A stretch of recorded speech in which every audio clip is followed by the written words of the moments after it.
História da Redenção, capítulo 42. Anos de ministério de Paulo.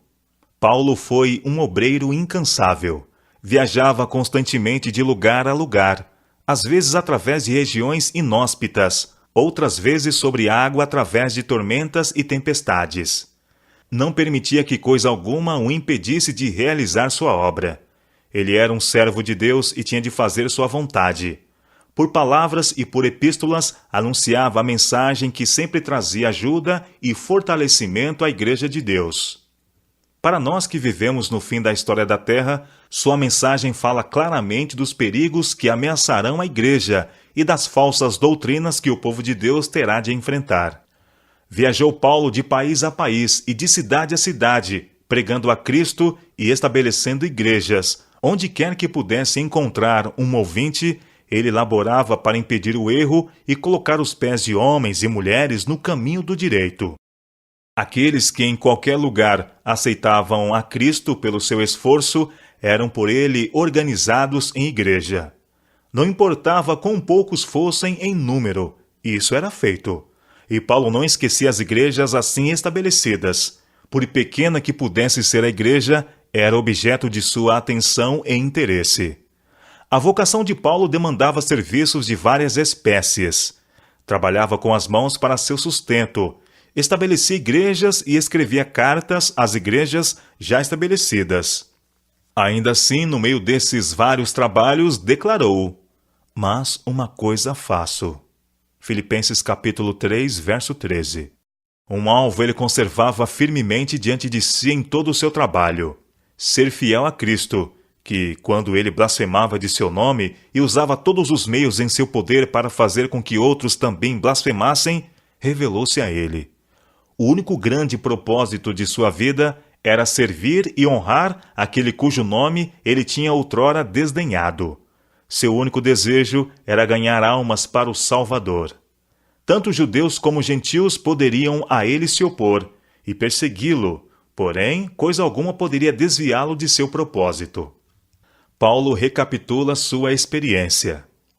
Escrevendo aos Filipenses, descreve sua experiência antes e depois de sua conversão. Disse ele: "Bem que eu poderia confiar também na carne. Se qualquer outro pensa que pode confiar na carne, eu ainda mais. Circuncidado ao 8º dia, da linhagem de Israel, da tribo de Benjamim, hebreu de hebreus, quanto à lei, fariseu, quanto ao zelo, perseguidor da igreja, quanto à justiça que há na lei, irrepreensível." Filipenses capítulo 3, versos 4 a 6. Depois de sua conversão, seu testemunho foi: "Sim, considero tudo como perda, por causa da sublimidade do conhecimento de Cristo Jesus, meu Senhor, por amor do qual perdi todas as coisas e as considero como refúgio, para ganhar a Cristo e ser achado nele, não tendo justiça própria, que procede de lei, senão a que é semelhante à fé em Cristo, a justiça que procede de Deus, baseada na fé." Filipenses capítulo 3, verso 8 e 9. A justiça que até então ele imaginara de muito valor, nada valia agora a seus olhos. O anelo de sua alma era para o conhecer e o poder da sua ressurreição e a comunhão dos seus sofrimentos, conformando-me com ele na sua morte, para de algum modo alcançar a ressurreição dentre os mortos.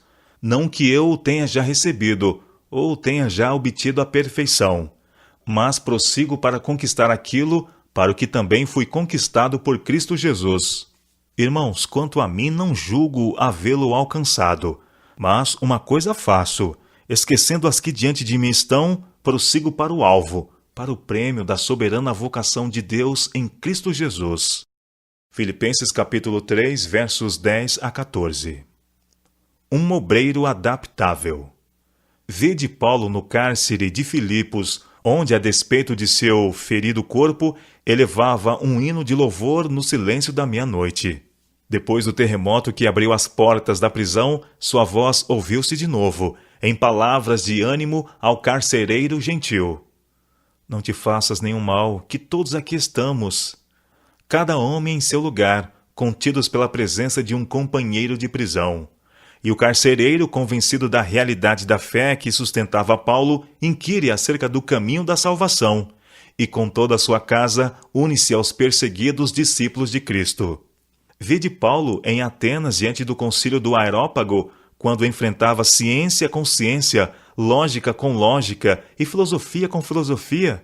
Observai como, contato nascido do amor divino, ele aponta a Jeová como o Deus desconhecido, que seus ouvintes têm adorado ignorantemente, e em palavras tiradas de um de seus próprios poetas, pinta-o como um pai, cujos filhos eles são. Ouve-o nessa época de castas, quando os direitos do homem como homem eram inteiramente negados, como ele expõe a grande verdade da fraternidade humana, declarando que Deus, de um só, fez toda a raça humana para habitar sobre a face da terra. Então mostra como, através de todo o trato de Deus com o homem, seus propósitos de graça e misericórdia estão entretecidos como tessitura de ouro. Ele tem fixado os tempos previamente estabelecidos e os limites da sua habitação, para buscarem a Deus, se porventura tateando possam achar, bem que não está longe de cada um de nós. Ouve-o na corte de Festo, quando o rei Agripa, convencido da verdade do Evangelho, exclama: por pouco me persuades a me fazer cristão. Com que gentil cortesia, apontando para suas próprias cadeias, Paulo responde: assim Deus permitisse que, por pouco ou por muito, não apenas tu, ó rei, porém todos os que hoje me ouvem se tornassem tais qual eu sou, exceto estas cadeias. Assim transcorreu sua vida, descrita em suas próprias palavras, em jornadas muitas vezes, em perigos de rios, em perigos de salteadores, em perigos entre patrícios, em perigos entre gentios, em perigos na cidade, em perigos no deserto, em perigos no mar, em perigos entre falsos irmãos, em trabalhos e fadigas, em vigílias muitas vezes, em fome e sede, em jejuns muitas vezes, em frio e nudez. 2 Coríntios capítulo 11, versos 26 e 27. Disse mais: quando somos injuriados, bendizemos; quando perseguidos, suportamos; quando caluniados, procuramos conciliação; entristecidos, mas sempre alegres; pobres, mas enriquecendo a muitos; nada tendo, mas possuindo tudo. 1 Coríntios capítulo 4, versos 12 e 13 e 2 Coríntios capítulo 6, verso 10. Ministério em cadeias. Embora ele ficasse prisioneiro por longo tempo, o Senhor promoveu sua obra especial por intermédio dele. Suas prisões deviam ser um meio de disseminação do Evangelho de Cristo e assim de glorificação a Deus. Ao ser enviado de cidade a cidade para julgamento, seu testemunho sobre Jesus e os interessantes incidentes de sua própria conversão eram relatados perante reis e governadores, ficando eles sem escusas com respeito a Jesus. Milhares criam nele e se regozijavam em seu nome. Vi que o especial propósito de Deus era cumprido na viagem marítima de Paulo. Ele desejava que a tripulação pudesse dessa maneira testemunhar o poder de Deus por intermédio de Paulo, e que os pagãos também ouvissem o nome de Jesus, e muitos fossem convertidos mediante os ensinos de Paulo, e por testemunhar os milagres que ele operava.